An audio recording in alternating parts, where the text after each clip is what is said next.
Welcome friends, कैसे हैं आप लोग।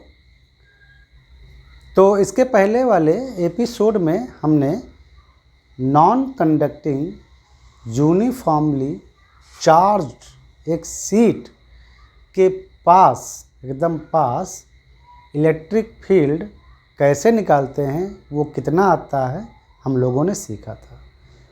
अब इस एपिसोड में हम दो नॉन कंडक्टिंग शीट्स लेते हैं जो इसी तरह इनफाइनाइट लार्ज सरफेस एरिया की हैं, मतलब बहुत बड़े एरिया की हैं। उनके वो जो पॉइंट जो ले रहे हैं सीट के पास, उसके कंपैरिजन में वो एक इनफाइनाइट सीट मानी जा सकती है। अगर वो इनफाइनाइट ना हो तब भी, अगर हम बहुत पास लें, हमने इसके पहले आपको अच्छे से समझाया था।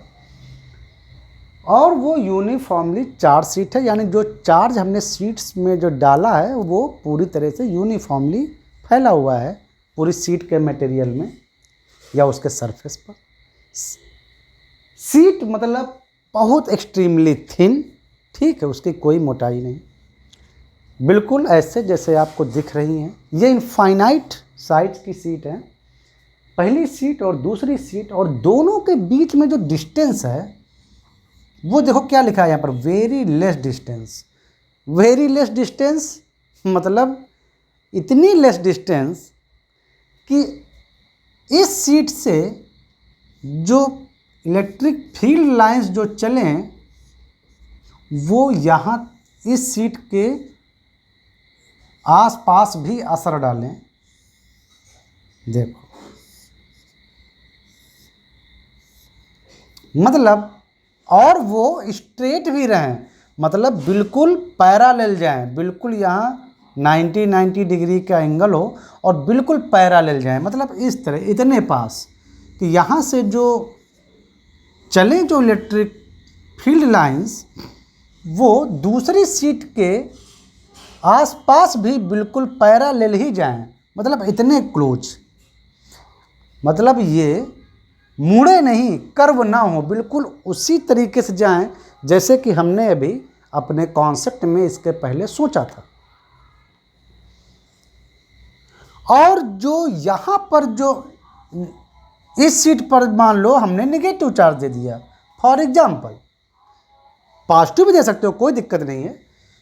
थोड़ी देर के लिए हम नेगेटिव इसलिए देते हैं ताकि आपको थोड़ा ज़्यादा समझ में आए।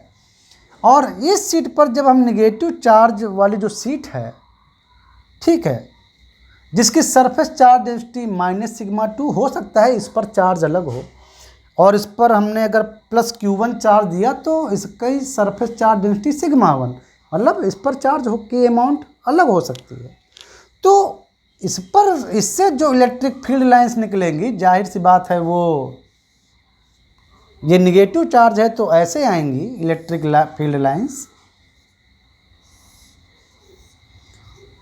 और वो इस तरह आए कि बिल्कुल पैरेलल हों, सीधी हों, और उनका असर इस वाली चार्ज सीट के आसपास भी हो। मतलब ये दोनों जो सीट्स हैं वो एक दूसरे के इलेक्ट्रिक फील्ड इफेक्ट में रखी हुई हैं, मेरे कहने का मतलब ये है। और इलेक्ट्रिक फील्ड लाइंस, एक सीट की इलेक्ट्रिक फील्ड लाइंस दूसरे सीट के आसपास के नियर एरिया को पर अपना असर छोड़ रही हैं। इस सीट के आसपास के एरिया पर इसका इलेक्ट्रिक फील्ड काम कर रहा है, और इस सीट के आसपास एरिया पर इसका इलेक्ट्रिक फील्ड काम कर रहा है। और जो इतनी कम डिस्टेंस पर दोनों सीट हैं कि एक की लाइंस और दूसरे की लाइंस सब पैरेलल हैं, सब बिल्कुल स्ट्रेट पैरेलल और सीट के परपेंडिकुलर, मतलब इतनी लेस डिस्टेंस पर हमने दोनों सीटों को रखा है ताकि हम पिछला वाला फार्मूला लगा पाएँ, इलेक्ट्रिक फील्ड इक्वल टू σ/2ε0, जो हमने देखा कि किसी नॉन कंडक्टिंग चार्ज सीट के पास इलेक्ट्रिक फील्ड इतना होता है, तो कितने पास, इतने पास, कि ये क्राइटेरिया फुलफिल हो जाए, ठीक है।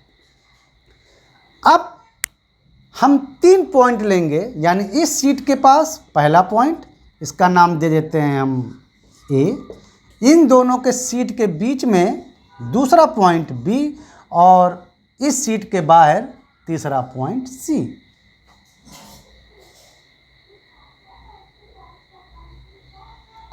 तो पॉइंट ए लेते हैं और इस पर हम इलेक्ट्रिक फील्ड टोटल निकालते हैं।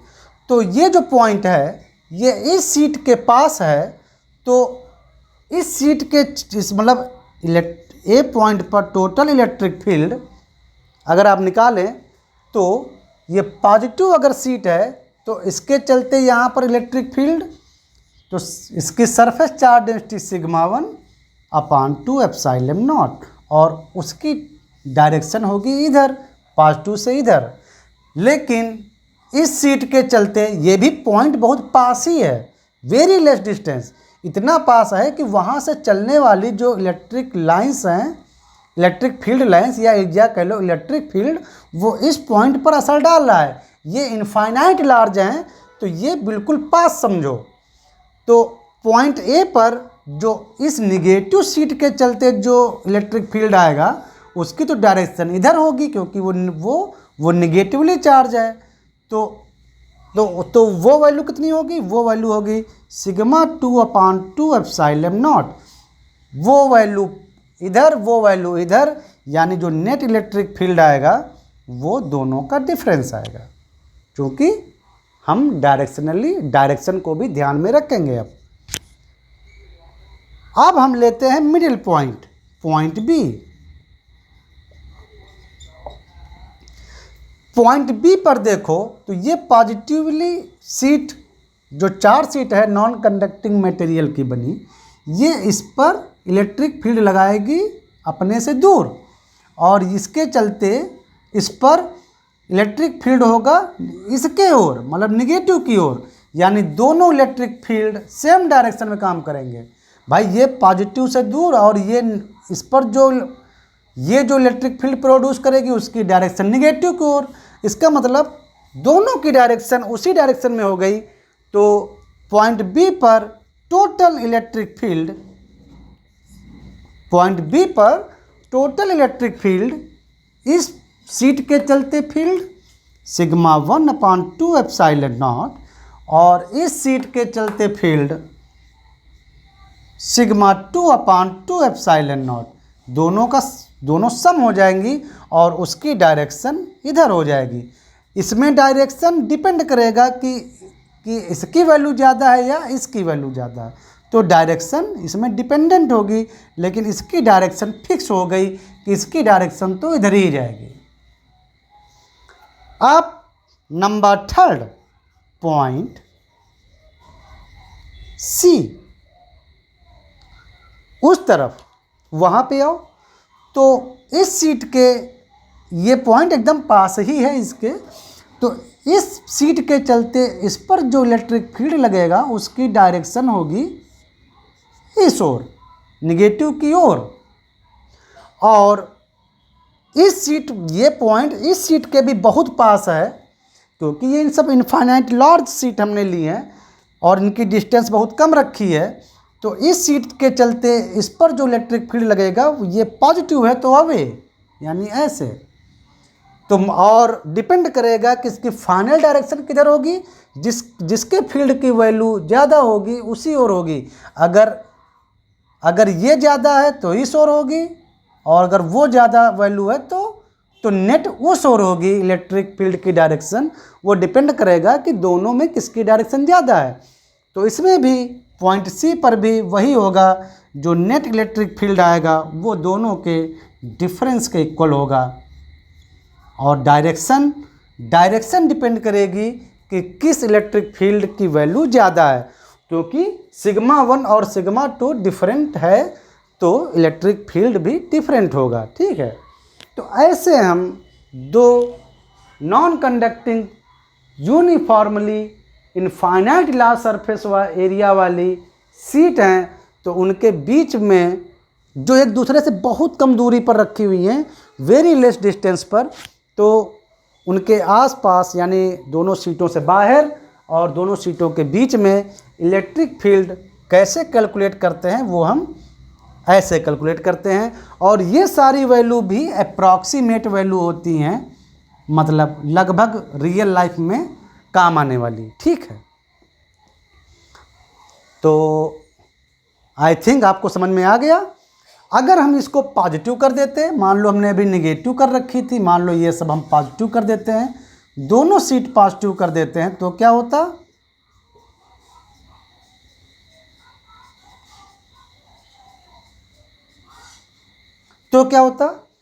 तो इस पॉइंट पर अगर आप देखो, इस ए पॉइंट पर, ए पॉइंट, इस पर आप देखो तो इस सीट के चलते इलेक्ट्रिक फील्ड अवे और इस सीट के चलते भी इलेक्ट्रिक फील्ड अवे, यानी यहाँ पर टोटल इलेक्ट्रिक फील्ड आ जाता हमारा sigma 1/2 epsilon not plus sigma 2/2 epsilon naught, और इसकी डायरेक्शन श्योरली इधर होती, दोनों जुड़ जाते। अब आप मिडिल पॉइंट पर आओ, बी पर, मिडिल पॉइंट बी पर इलेक्ट्रिक फील्ड नेट, जब बी पर आएंगे तो इसके चलते इलेक्ट्रिक फील्ड इधर और इसके चलते इलेक्ट्रिक फील्ड इधर, क्योंकि ये पॉजिटिव है, ये जो इलेक्ट्रिक फील्ड यहाँ जनरेट करेगा उसकी डायरेक्शन इधर होगी, और ये भी पॉजिटिव है तो इधर होगी, यानी दोनों के डिफरेंस के equal sigma 1/2 epsilon not minus sigma 2/2 epsilon naught, और नेट डायरेक्शन डिपेंड करेगी कि किसकी वैल्यू दोनों में से ज़्यादा है उस तरफ। और अगर आप ये सी पॉइंट लें तो सी पॉइंट पर इलेक्ट्रिक फील्ड ईसी, अगर आप सी पॉइंट लें तो इस पॉजिटिव सीट के चलते इधर और इस पॉजिटिव सीट के चलते भी उसी साइड में, चूँकि इलेक्ट्रिक फील्ड पॉजिटिव से अवे लिया जाता है, तो ये आ जाएगा sigma 1/2 epsilon not plus sigma 2/2 epsilon naught, और डेफिनेटली उसकी डायरेक्शन उधर ही होगी, ऐसे। ठीक है, तो यहाँ से आपके कॉन्सेप्ट क्लियर हुए कि अगर दो नॉन कंडक्टिंग सीट्स रखी हुई हैं जो यूनिफॉर्मली चार्ज हैं और इनफाइनाइट लार्ज सरफेस एरिया की हैं, तो उनके आसपास, उनके बीच में या बाहर इलेक्ट्रिक फील्ड हम ऐसे निकालते हैं। ये अप्रॉक्सीमेट फार्मूले हैं, कोई एकदम करेक्ट फार्मूले नहीं हैं, क्योंकि कितना नियर और कितना दूर है ये रियल में, ये बहुत मतलब रियल में अगर देखो आप तो ये डिफरेंस क्रिएट करते हैं, लेकिन हमको बस पास का मतलब पास, ठीक है, ऐसा अप्रॉक्सीमेट लिया जाता है। ठीक है, तो आई थिंक ये आपको ये समझ में आ गया है, और ये फाइनाइट यानी निश्चित एक सरफेस एरिया के लिए भी ले सकते हो। तब आपको जो पॉइंट है वो सीट के बहुत पास लेना पड़ेगा, इतना पास कि वो जो डिस्टेंस हो वो इतनी कम हो कि ये पूरी सीट उस डिस्टेंस की तुलना में इनफाइनाइट हो, मतलब बहुत बड़ी हो, जिससे कि जो इलेक्ट्रिक फील्ड जो लाइंस जाएं वो स्ट्रेट जाएं। ओके, तो आई थिंक आपको ये कॉन्सेप्ट अच्छे तरीके से समझ में आ गया। अब मिलते हैं हम लोग नेक्स्ट एपिसोड में, ठीक है।